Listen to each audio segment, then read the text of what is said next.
দেখেন, আমি এর আগে বেশ কয়েকটা কন্টেন্টে আপনাদেরকে একটা জায়গায় প্রশ্ন তুলেছি এবং আলোচনায় বলেছি বাংলাদেশে ধর্ষণ বিরোধী যে গণজোয়ার তৈরি হয়েছে, যেই একটা প্রেক্ষাপট তৈরি হয়েছে এবং মানুষ যেভাবে ঘৃণা জানাচ্ছে, ঘৃণা প্রকাশ করছে, এটা 5 আগস্টের মতো কোনো মুভমেন্ট সারা দেশে না, সব নেমে এসছে, কিন্তু নেমে না আসলেও একটা সেরকম একটা বিষয় যে মানুষ ঘরে বসে থেকে যে ঘৃণার পাহাড় ঠেলে দিচ্ছে যে এই ধর্ষণ বাংলাদেশের জন্য মানায় না, বাংলাদেশের সমাজ সংস্কৃতি, আমাদের মানসিকতা, আমাদের চর্চা এইসবের পক্ষে না, আমাদের ধর্ম, আমাদের সম্মান এগুলো কখনো টলারেট করে না।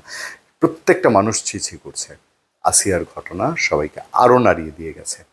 সেই সময় আমাদের সামনে যে খবরটি, এই খবরটি একটু আমাদেরকে ভাবিয়ে তুলবে নিশ্চয়ই, এবং খবরটা এই জন্যই গুরুত্বপূর্ণ যে এমন একটা অর্গানাইজেশনের এমন একজন দায়িত্বশীল ব্যক্তি প্রসঙ্গটা তুলেছেন যেটা আপনাদের নজরে না নিয়ে আমরা পারছি না। প্রথম আলোর খবর, ডিএমপি কমিশনার বাস্তবে দর্শকদের পক্ষ নিচ্ছেন, বলছেন ইফতেখারুজ্জামান।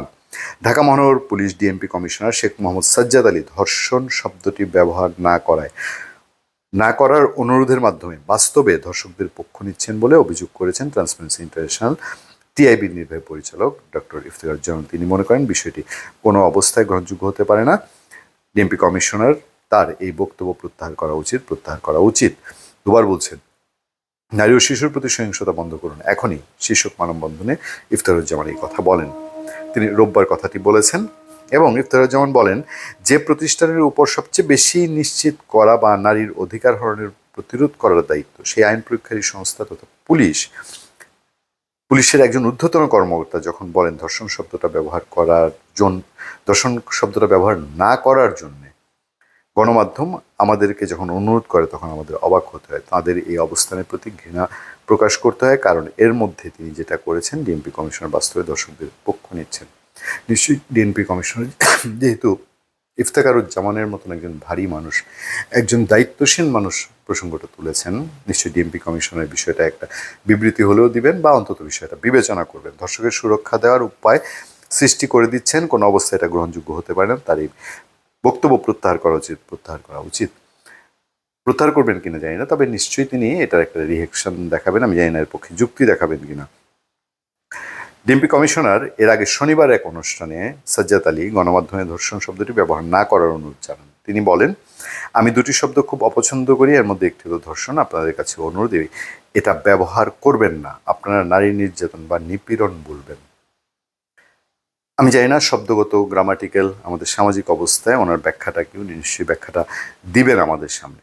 আপনারা নারী নির্যাতন বা নিপীড়ন বলবেন। আমাদের আইনেও নারী ও শিশু নির্যাতন বলা হয়েছে। যে শব্দগুলো শুনতে খারাপ লাগে সেগুলো আমরা না বলি। যাই হোক, আর বিস্তারিত পাঠের দিকে আমি যেতে চাই না। আমি শুধু এটুকু বলবো, ধর্ষণ শব্দটার মধ্যে একটা ঘৃণা তৈরি করে মানুষের।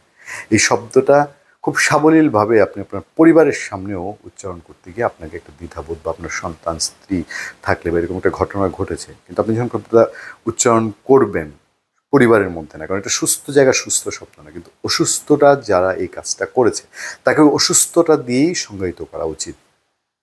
অনেক সময় আমরা দেখি যে বিভিন্ন যখন দেশের অবস্থা খুব ক্রিটিক্যাল হয়ে যায় তখন খুব চাপা দিয়া ধরা হয় সংবাদ মাধ্যমকে, বিভিন্নজনকে, তুমি এই ধরনের শব্দ ব্যবহার করেছো, এই ধরনের শব্দ চয়ন করেছো, তোমার বডি ল্যাঙ্গুয়েজে এই বোঝা যায়। তার মানে হচ্ছে তাকে, যেই লোকটা সত্যি কথা বলছে তাকে থামিয়ে দেওয়ার একটা চেষ্টা। ধর্ষণ বিরোধী আন্দোলনকে থামিয়ে দেওয়ার জন্য আমি বলেছি লাকির ইস্যুটা সামনে এনে অথবা ভিন্ন প্রেক্ষাপটে একটা ইস্যুকে আরেকটা ইস্যু দিয়ে অন্যভাবে ঢেকে দেওয়ার জন্য কিছু ঘটনা এই দেশে ঘটেছে। কেউ কেউ চেষ্টা করেছে, সেরকম অভিযোগ উঠেছে। সেই ক্ষেত্রে ধর্ষককে ধর্ষক না বলে আর কি বলা উচিত, বা ধর্ষণকে ধর্ষণ না বলে আর কি বলা উচিত? ধন্যবাদ সবাইকে। ভালো থাকবেন, সুস্থ থাকবেন। সত্য, করুণা এবং সহনশীলতার সাথে আপনাদের সাথে আমি আতিক রহমান পূর্ণিয়া।